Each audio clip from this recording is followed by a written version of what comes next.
नाज़रीन, हमें ज्वाइन किया है एयर मार्शल रिटायर्ड जनाब साजिद हबीब साहब ने। Thank you very much Sajid साहब, आपने हमें वक्त दिया। साजिद साहब, मैं पहला शुक्रिया जी। सवाल मेरा यही है कि ये क्या जंग में जो मौखर की है, ये उन्होंने तीन ममालिक का कहा है, यूएई का कहा है, कतर का कहा है और सऊदी अरेबिया के जो हुक्मरान हैं वो उनके ईमा पे ही उन्होंने रोका है, या there are some other considerations as well? कैसे देखते हैं आप? बहुत शुक्रिया। मैं समझता हूँ कि इनका भी बिल्कुल कहना होगा, क्योंकि इफेक्टिव हैं और इसमें जो अमीरात है उसको तो पता है कि अगर वॉर होती है तो सबसे बड़ा टारगेट ईरान का वो बनेगा इसराइल के बाद। और क्योंकि बाकी जगहों पे शायद इस मरतबा मैं समझता हूँ कि अमरीकी अड्डों को जो सऊदी अरेबिया में, कतर में है, इनको शायद इस तरह से निशाना ना बनाए ईरान रिटेलिएशन में, जिस तरह के वो पहले बना चुका है, बल्कि जिस तरह वो ईरान को, इस तरह वो कतर को अब के करेगा। लेकिन मैं समझता हूँ कि इसके अलावा भी कंपल्शन थी। देखिए, ट्रंप का इतबार तो कोई नहीं है। वो सुलह का बात करते हुए 2 दफ़ा जंग शुरू कर चुका है। लेकिन अभी मैं समझता हूँ कि कुछ और कंपल्शंस भी हैं, जिसमें कुछ इंटरनेशनल प्रेशर्स हैं, गिरती हुई इकोनॉमी है, उनकी अपनी इकोनॉमी है, फिर एक स्पोर्ट्स का फैक्टर आ गया है। ये वर्ल्ड कप एक बहुत बड़ा, जो फीफा का वर्ल्ड कप होता है फुटबॉल का, ये बहुत बड़ा एक इवेंट होता है, ग्लोबल इवेंट है, जिसकी सारी दुनिया इंतजार करती है और उसको पहले ही बड़ी हिट पड़ चुकी है। जो उसके ऊपर उनका 12-13 बिलियन का एस्टीमेट था, उसको पहले ही नुकसान पहुंच चुका है। इनके एग्रीकल्चरल सेक्टर को बड़ा नुकसान पहुंचा है। इनकी कॉर्न की फसल तबाह हो गई है, उसको टाइम के ऊपर फर्टिलाइजर नहीं मिली है। तो आई थिंक मल्टीपल फैक्टर्स हैं। जो बीच में ये कह रहे थे कि मैं अटैक कर दूंगा कल शाम को या आज शाम को, आई थिंक ये अगेन एक प्रेशर डालने की टैक्टिक्स ही। मैं फिर कहूंगा कि इतबार इस बंदे का कोई नहीं है, क्योंकि उसको सिर्फ अपनी ज़ात और अपना प्रॉफिट देखना है, उसको अमेरिका का भी मेरे हिसाब से नहीं देखना। तो आई थिंक ये जो इसके साथ खबरें आ रही थी कि इजराइल में पिछले 5 दिन से धड़ाधड़ इनके कार्गो प्लेन वो वेपन्स लेके उतर रहे हैं, तो मैं समझता हूँ कि वो जो था, वो जितना उनका वेपन्स उन्होंने एक्सपैंड किए हैं ईरान के ऊपर और नाकामी हुई है, ये दोनों को हुई है, वो शायद उसको रिकूप करने के लिए था। क्योंकि इजराइल मुसलसल, आप देखिए कि वो गाजा में भी, और लेकिन बैरूत लेबनान में बहुत ज़्यादा वो बॉम्बिंग कर रहा है और तकरीबन 3000 लोग से 3000 से ज़्यादा शहीद हो चुके हैं। तो वो उसको, जिसको कहते हैं कि उसकी जो शॉर्टफॉल था, उसको पूरा करने के लिए था। प्रेशर बहुत हैं। ये चाइना से भी इस मामले में नाकाम आए हैं कि कोई आउटराइट वो सपोर्ट ले लेते ईरान के खिलाफ चाइना की, और उसके फ़ौरन बाद आप देखिए कि पुतिन और भी वहाँ पहुँचे हैं चाइना में। तो ये ग्लोबल प्रेशर, ये सारी चीज़ें मिला के मैं समझता हूँ कि ये वजह है कि जिसमें एक धमकी दे के उन्होंने फ़ौरन ही ऐलान कर दिया कि मैं वो उसको मौखर कर रहा हूँ। लेकिन एयर ये मार्शल मेरा साहब, जब हम हमले की बात करते हैं कि जी। सदर ट्रंप ने जो है वो धमकी दी और वो पीछे हट गए। कल जो खबरें आई मुख्तलिफ अखबारात ने और इंटरनेशनल मीडिया ने दी कि वहाँ पर, जो अभी आपने भी बात की सर, कि वहाँ से मुख्तलिफ अड्डों से जो है वो असला वहाँ पर इकट्ठा किया जा रहा है इसराइल के अंदर। जी। और ये भी खबर जी। आई थी कुछ दिन पहले कि यूएई में आयरन डोम जो है वो दोबारा इंस्टॉल कर दिया गया है, वहाँ और भी जो है वो असला और जो वेपन्स जो हैं वो पहुँचा दिए गए हैं। ये भी खबर आ रही थी कि ईरानी जो जज़ायर हैं उन पर कब्जा किया जाएगा। बाकायदा तौर पर यह खबर आई कि बड़ा शिद्दत से हमला किया जाएगा।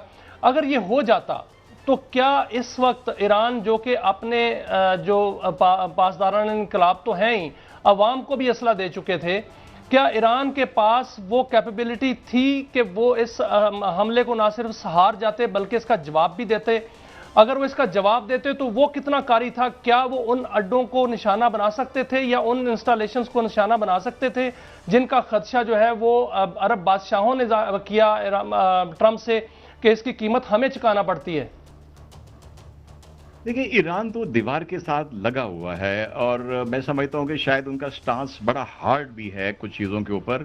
मैं कहता हूँ कि कभी कभी सुलह हुदैबिया करने में हम पहले भी बात कर चुके बड़ा सा पहले, और कई ये देखिए, ये जो ग्लोबल पॉलिटिक्स में हिपोक्रेसी लाजमी होती है। अब मुझे बताइए कि क्या गाजा की और लेबनान इसराइल की जंगबंदी प्रैक्टिकली तो लिखी हुई तो है ना, इसराइल क्या उसके ऊपर अमल कर रहा है? तो ईरान को थोड़ा सा सोचना पड़ेगा। जहां तक ये है कि वो रिटेलिएट डेफिनेटली करता, वो रिटेलिएट करता, बिल्कुल करता, और लेकिन उसका अपना नुकसान बहुत ज्यादा होना था, जिसको शायद वो ज्यादा देर तक सस्टेन नहीं कर सकेगा। लेकिन उसमें फ्रस्ट्रेशन में रिटेलिएशन बिल्कुल करनी थी, जो मैं समझता हूं कि सबसे ज्यादा यूएई में करनी थी, जिसको आयरन डोम आप सब हम मीडिया से जानते हैं कि इजराइल ने कवर दिया है।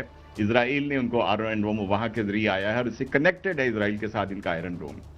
तो बाकी डेफिनेटली अगर उसने गल्फ में रहना है तो सिर्फ अमेरिका जो है यूएई के सहारे नहीं रह सकता, उसको बाकी मुल्कों से, सबसे बड़ा मुल्क उसमें सऊदी अरब है और दूसरे नंबर कतर है, इनसे बना के रखनी पड़ेगी, क्योंकि सबसे बड़े जो इनके अड्डे हैं वो तो कतर में मौजूद है।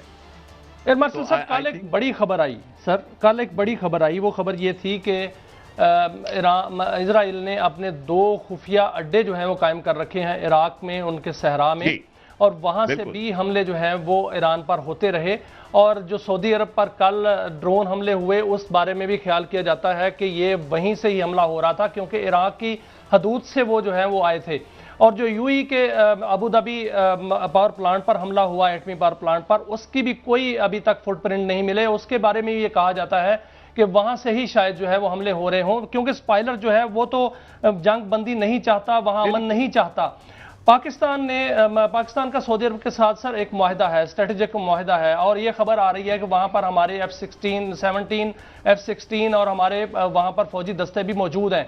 अगर कोई ऐसी शरारत होती है इजराइल की जानिब से और ये पता चल जाता है कि इजराइल ये शरारत कर रहा है, तो फिर पाकिस्तान अपना दिफाई मुआहिदे के तहत जो है वो इजराइल को सबक सिखाने के लिए वहां तैयार है।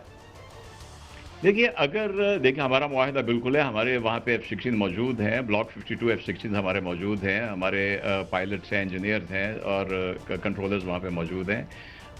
और ये आपकी बात बिल्कुल सही है, स्पॉइलर सबसे बड़ा है इजराइल, और इससे पहले भी आप जंग के शुरू में देख लें कि डेरगो गार्शिया के ऊपर मिसाइल गया था, तो वो ईरान ने बड़े क्लियरली कहा था, और ईरान जब भी उसने स्ट्राइक किया, उसने कतर पे पिछले साल जून में 1 मिसाइल ड्रोन मारा था और उसने कहा था कि हमने बड़ी माजरत के साथ भाइयों को भी हमें मजबूरी में करना पड़ रहा है। तो जहां जहां से अभी आप जो कल परसों वाली बात कर रहे हैं, कुछ दिन पहले जो अमीरात के ऊपर मारा है, इनके न्यूक्लियर अबू धाबी में न्यूक्लियर प्लांट के बाद नजदीक मारा है, ये बिल्कुल इराक से इनके 2 अड्डे तो डिस्कवर हो चुके हैं।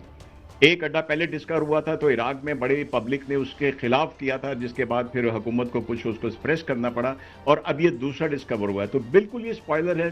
देखिए, अगर स्पॉइलर कंफर्म हो जाता है कि इराक से आ रहा है और वो सऊदी अरब के ऊपर करता है हमला, तो मैं समझता हूं कि एग्रीमेंट के मुताबिक फिर पाकिस्तान और सऊदी अरब, मैं बस इतना ही कहूंगा कि मुत्तहद होंगे उस खतरे का मुकाबला करने के लिए। अच्छा, ये फरमाइए कि जो खबरें और जो हम एनालिसिस देख रहे हैं, कुछ रीप्लेनिश तो उन्होंने किया है, बट वो उन पर सीरियस शॉर्टेजेस हैं, डिफेंसिव उनके पास जितना इक्विपमेंट था और इंटरसेप्टर्स थे, और आखिर में इजराइल ने खुद माना कि जी पहले वो 95% 90% कहते थे हम रोक लेते हैं, फिर 76% पे आ गए, मे बी इससे ज़्यादा ही हो। तो in case and in event of any other एक अगर ये करते हैं इस तरह से हमला, तो जो और ये भी कहा जा रहा है कि उसकी 70 to 90% कैपेबिलिटी ईरान की इंटैक्ट है टू स्ट्राइक बैक। तो ये इंडिपेंडेंट एनालिस्ट कह रहे हैं, इंडिया में बहुत से लोग कह रहे हैं और जगह।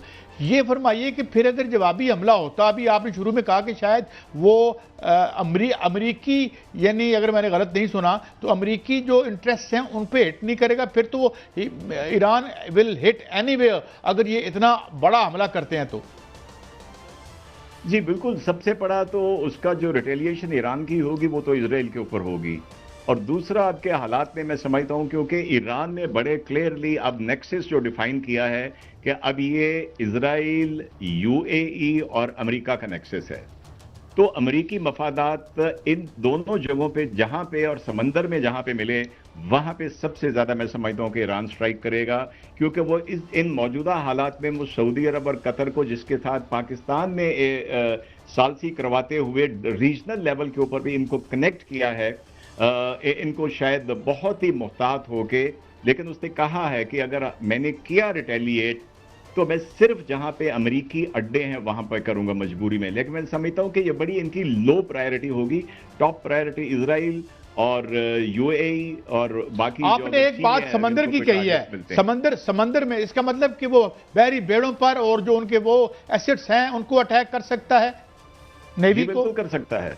ये बिल्कुल कर सकता है। उसने पहले भी उसने जो किए थे, जिसकी वजह से वो माने ना माने अमेरिकी, उनके जो कैरियर्स को पीछे जाना पड़ा था, उनके एक डिस्ट्रॉयर को भी इन्होंने हिट किया था और उसमें डैमेज हुआ था थोड़ा बहुत। तो ये भी खतरा रहेगा, क्योंकि ब्लॉकेड के लिए वो नजदीक तो आए हुए हैं। और इनके जो चाइनीज रेडार जो इनको दिया हुआ है, स्टेल्थ रेडार दिया हुआ है चाइना ने ईरान को, उसमें ये सारी चीजें नजर आ जाती हैं। और फिर इनकी सी में आपने देखा कि इनकी स्वाम की एक बोट्स के साथ जो स्ट्रैटेजी है बड़ी इफेक्टिव जा रही है। और बड़ी खुशाइन बात है कि सिर्फ पिछले, जैसे आज आपने अगर कतर के फॉरेन स्पोक्स पर्सन की जो आपने सुनी हो तकरीर, कि 2 सिर्फ वहां से कंटेनर गुजरे, जो बड़े गुजरे हैं, कंटेनर शिप्स गुजरे हैं, वो पाकिस्तान के लिए गुजरे हैं। बाकी 10 ऐसे हैं जिनको वहां पे रोका हुआ है। और एक चीज और मैं आपको बता दूं, एक बड़ी और चीज खुशाइन, जो हम कह रहे थे कि पाकिस्तान का इंशाल्लाह ये जो दफाई सिलसिला बढ़ता जाएगा। आज पाकिस्तान के और कुवैत के जो डायरेक्टर मिलिट्री ऑपरेशंस हैं, इनकी भी मुलाकात हुई है और उम्मीद है कि कुवैत के साथ भी हमारा इस तरह का कोई सिलसिला आगे चल के बन जाएगा। बहुत बड़ी खबर दी है आपने।